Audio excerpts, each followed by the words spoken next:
Welcome to the Plaid Sheep Oracle. This is a collective reading.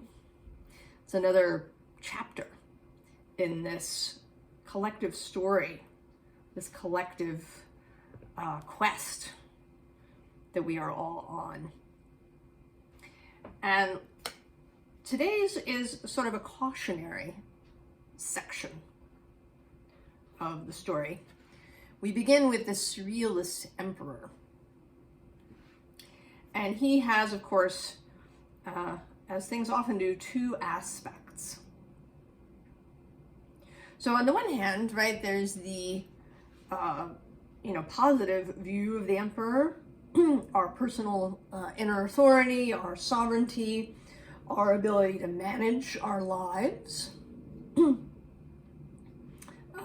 our courage, our dedication, our leadership in our own lives, and perhaps, with other people in groups.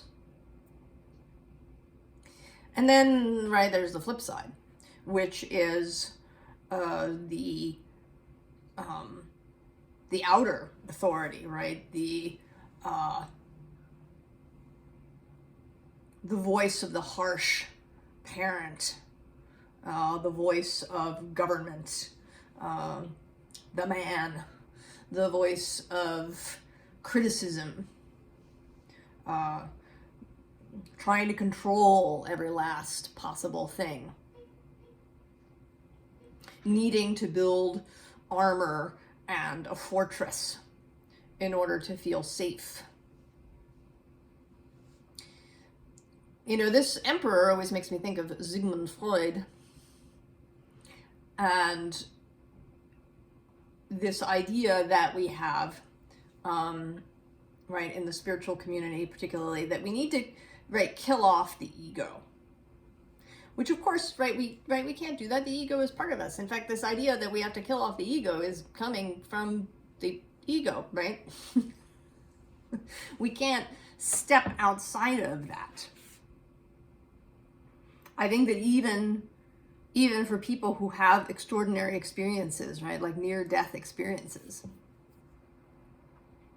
there's still an aspect of that earthly self, which is the ego, that goes along with them. I've been very interested actually in, listening to some people talk about their near-death experiences and how, what they bring back is really relevant to what their life is or was, or, particular problems that they have. Or ways that they move in the world. So, who we are is really important, and we can't, just slough it off or kill it off. And all of those parts, right? The shining, lovely, beautiful parts, and then the parts that we think maybe shouldn't be seen, right? Are envious or petty or angry or, whatever resentful parts we have. Our rage, our desire to fight. But all of these bits are needed. So what's needed is not to get rid of those things, but to integrate them. And I feel like he's, right, this water that's rising around him is a symbol of that. Right, I picture that he began just standing on dry ground, maybe on concrete, as a symbol of sort of hardness and the box of civilization. And then these waters start to rise, and eventually they will cover his head, and he will be integrated into the emotional, spiritual consciousness. He will come home. And that's what we want, right? We want to be kind to ourselves.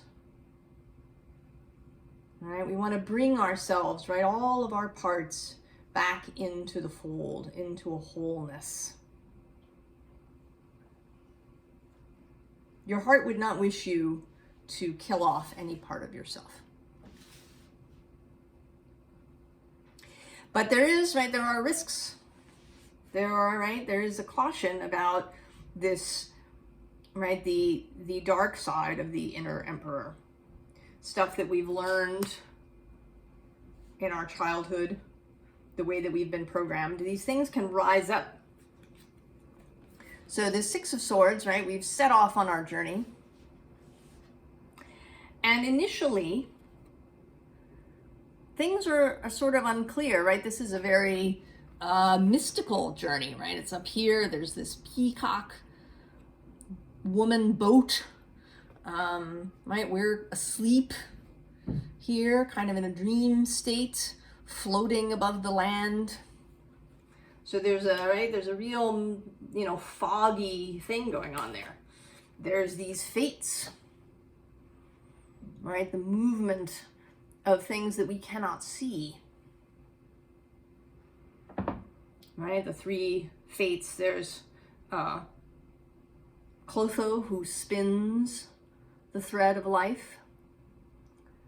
There's Lachesis, who determines the length of the thread. And Atropos, who cuts the thread, right, at the time of the end. The three fates, movement of things and forces that are beyond our individual experience.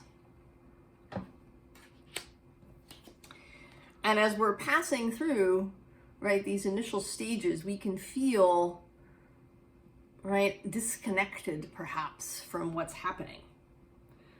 Right? We may be spending a lot of time in our heads. Right? We have to imagine this new timeline before we can stand in it. And this can be a very nebulous, ungrounded space.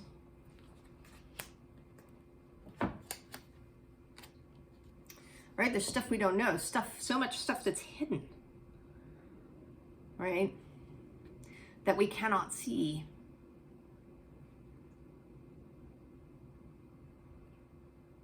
Sometimes I get the message, if I'm asking or demanding to know, where is this going? Why can't I know what's going to happen? Well, because if I knew too much, I might screw it up. And that's true, isn't it, right? We could get, too control-y. We could try to control events and things that are happening. And that can cause extra bumps in the road that we didn't need.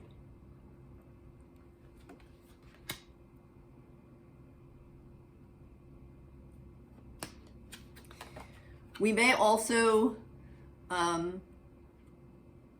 get lost in, contemplating grief and things that we're having to give up. What is the loss that we are enduring?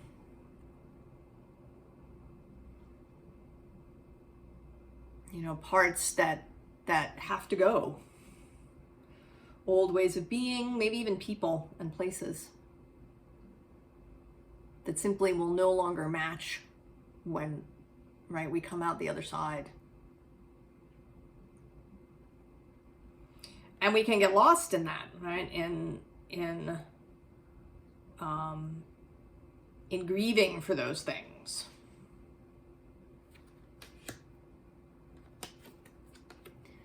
Right? And here we have the devil. And this, I feel like, is all of the, the things that we know are bad habits, that whisper to us, oh, it won't matter if you do X, Y, or Z just once more. Or don't you miss X, Y, or Z? Wasn't it fun to do this other thing? There might even be a little guilt happening in there. There might be whisperings of shame about what, what we're doing. And this can be seductive, right? This is a seductive sort of devil image.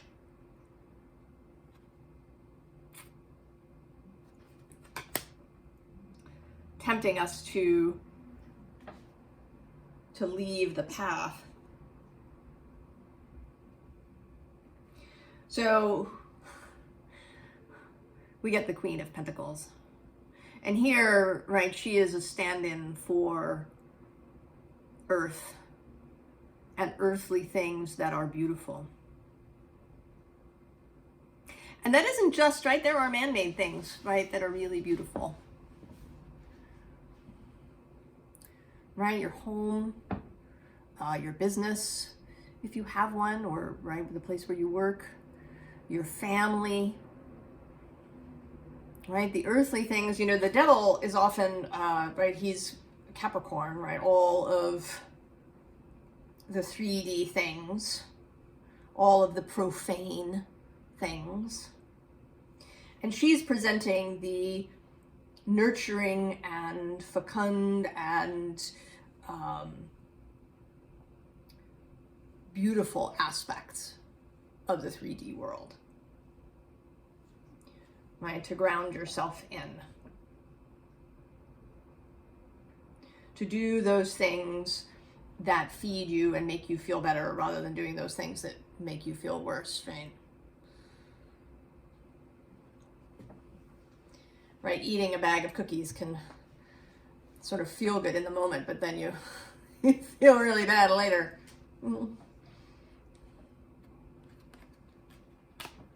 So here we are. We're going. We've made our choice. We're headed into the new space, but it's dark still. Right, this space, this temple, that's a stand-in, right? The new devotion. The new devotion that we are undertaking.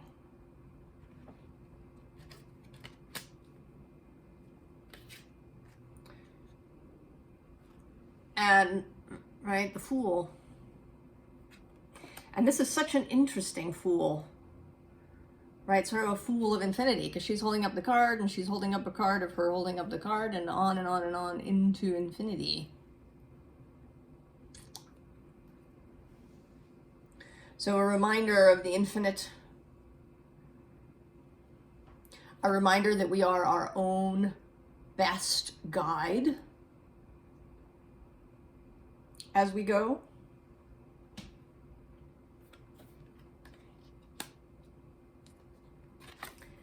And then the 10 of Circles, sacred circles, right? The community.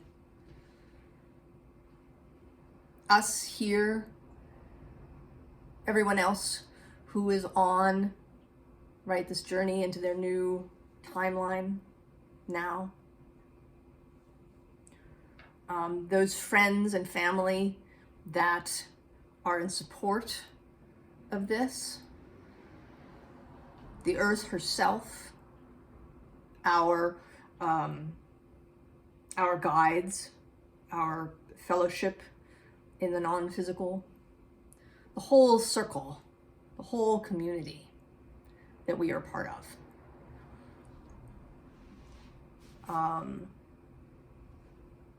that supports us.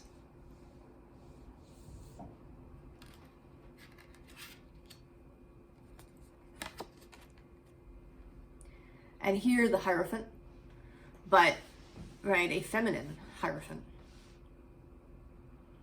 A priestess, an oracle.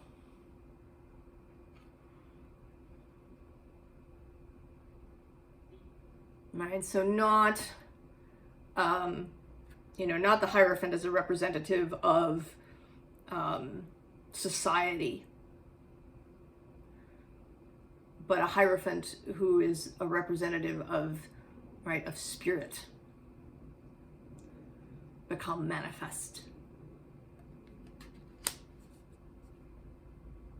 So all of these things are here to help us, right? Every hero on the journey, and I think heroine too. I mean, they don't appear so much in stories. And the heroine's journey is sometimes different. But I think that we are all all of us here on the quest in our different ways, in our with our different skill sets. And there's always stuff to help, right? Vasilisa, right, who is a heroine, she has to, right, she goes to see Baba Yaga in the forest and she gets a task. And the forest creatures help her. They know her to be pure of heart, right, to have her integrity. And so they come to assist her in this journey.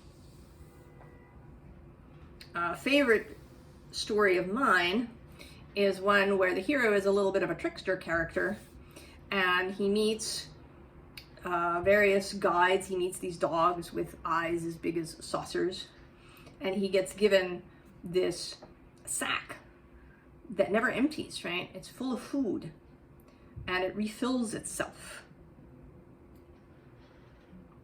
So there is this, right, this resource for him, because he is on an important journey, an important quest.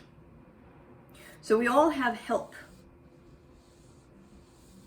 And what's required is, right, sticking to the quest, holding the course, not wandering off the path into the woods. And there's this 9 of Cups, which is emotional, right? Emotional maturity, emotional abundance, our heart in full flower. And the snake is there too, right? As a symbol both of spirit and of our own ability to adapt and transform as we travel. Right? Because this, you know, this journey isn't just for this moment, right? It kind of continues in various forms through our life. And, right, there will be time, right? The transformation again as we enter a new phase. So the ability to be flexible. Judgment. And here she's sort of looking back. And if you watch the Crow Tarot, she says that the Judgment key is about look back with pleasure. Or at the very least, with understanding. To understand and accept what came before in your life as you move forward now. To not get hung up on rehashing over and over, right? That's a devil thing. To be able to, right, to open the album of your life and, you know, look back at the various moments and pictures and know that even though this moment was really uncomfortable, really painful, really, right, may have caused you suffering, that it's over, first of all, and that it doesn't have to control you. You learned something. You learned something. And you don't have to be in love with it. But you can use what you learned. And that's followed, right, by the 6 of Cups. And I think that's reinforcing this, right? The because 6 of Cups is often a card of nostalgia, right? Of what came in childhood stuff that may have been really difficult, painful. You may not even remember it all. You may not have clear memories, right? You may have spent some of your childhood in a dissociated state because a part of you knew that you needed to be protected.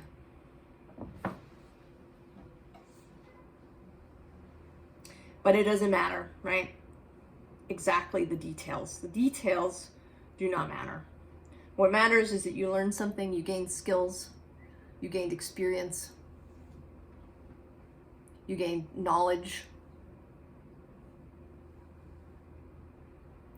And you can use it now. It's all useful, all to the good. Just take it all. Everything that you've learned.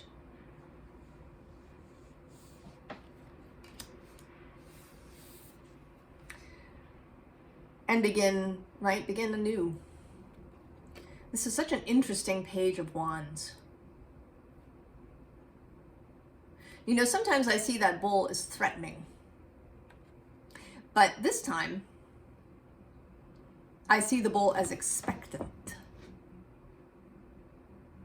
He's waiting, right? He's sort of waiting for this child to signal that it's time to go. And then he will be there, right? He will be her companion on the road.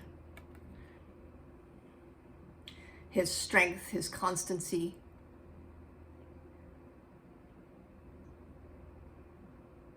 Right? We all have Taurus somewhere in our charts, even if we have no placement there. We have this bull / cow energy of the earth, of our own bodies, our own strength, that waits. Or not even waits, right? That implies a sort of expectancy that maybe isn't there, but that that is ready at all times to move forward. And then the Knight of Cups, right? The heart, charging forward into this new life.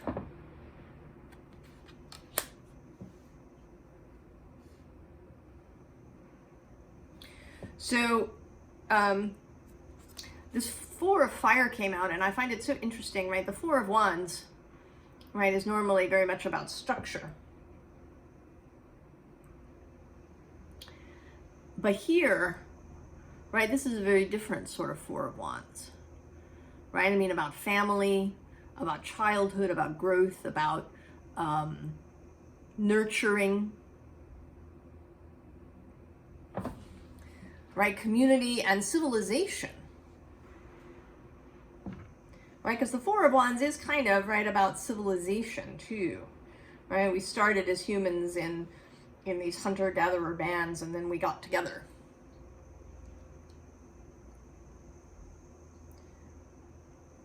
And sometimes the getting together didn't work out so well, right? We did nasty things to each other. Conquered one another. Subjugated one another. But it doesn't have to be. This is a different sort of Four of Wands. The ability to have structure, right? So that there are some guidelines, right, that we live by.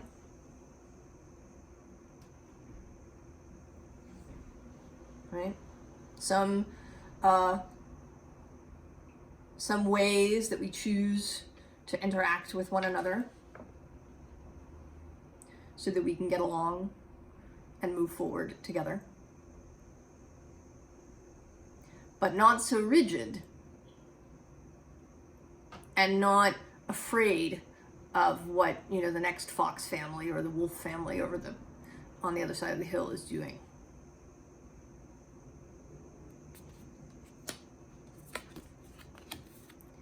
And then the Messenger of Water.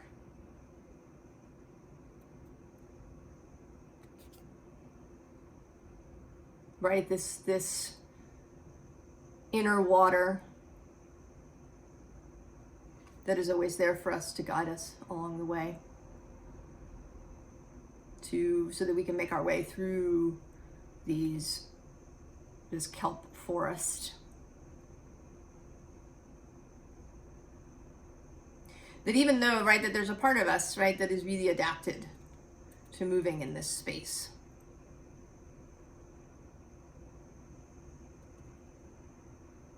and is ready, right? Ready.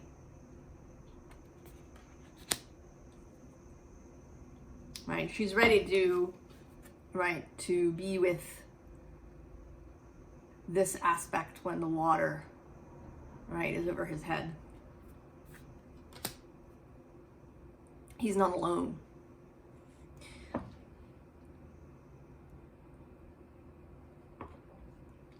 So of course, right, advice for the travelers. World card underneath as the underlying, right? New World. Not surprised at all. 9 of Pentacles to go with the 9 of Cups.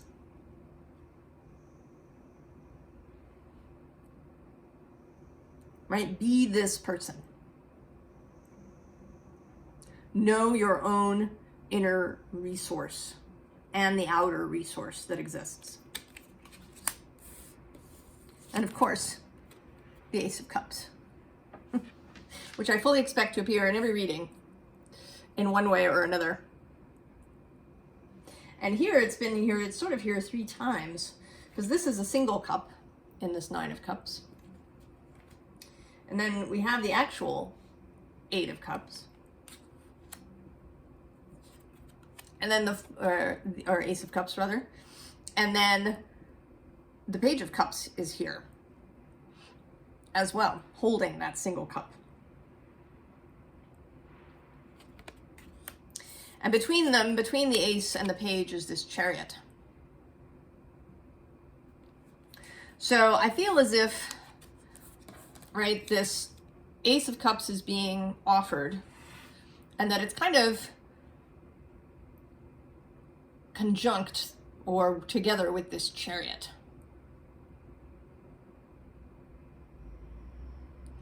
And it's being transported to us to accept.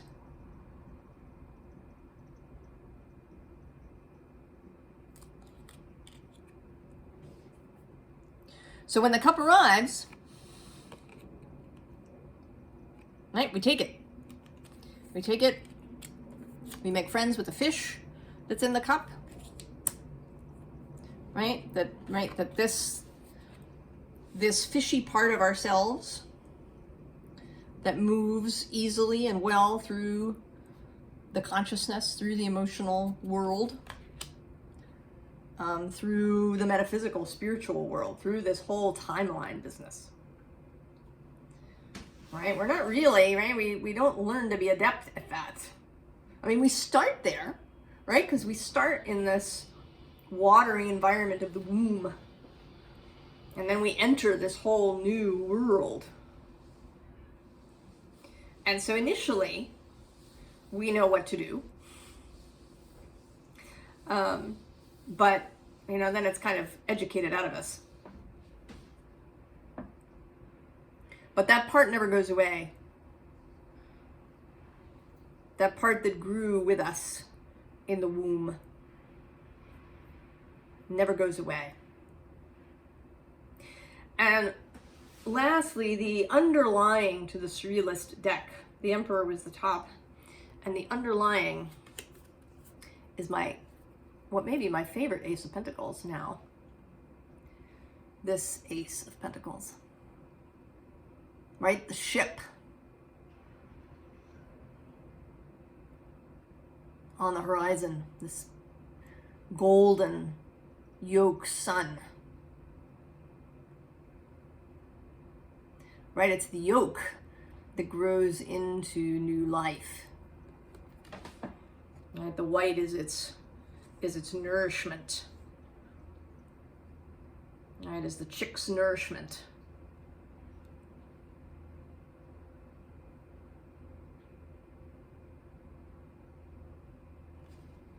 So we absolutely, right, we have what we need.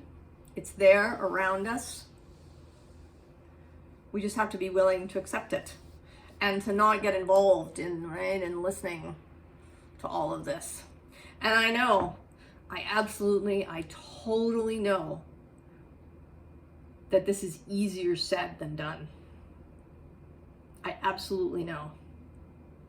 But you can start again. every morning, every hour, if you need to.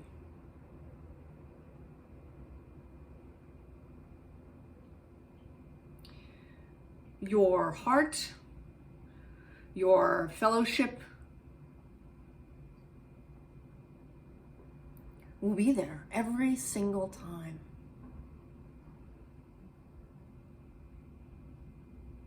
There's nothing that you can say or do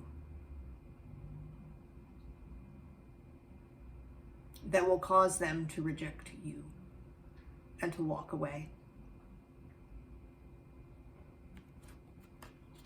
So start again as many times as you need to.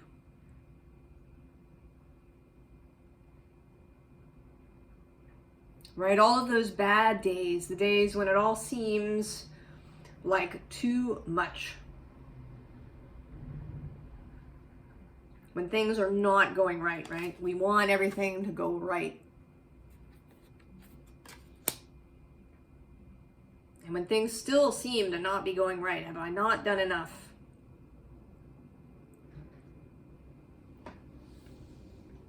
Know that you are on the road. Know that the guides, your companions, your friends are with you. And that you can keep rejoining, right? Rejoining this thread.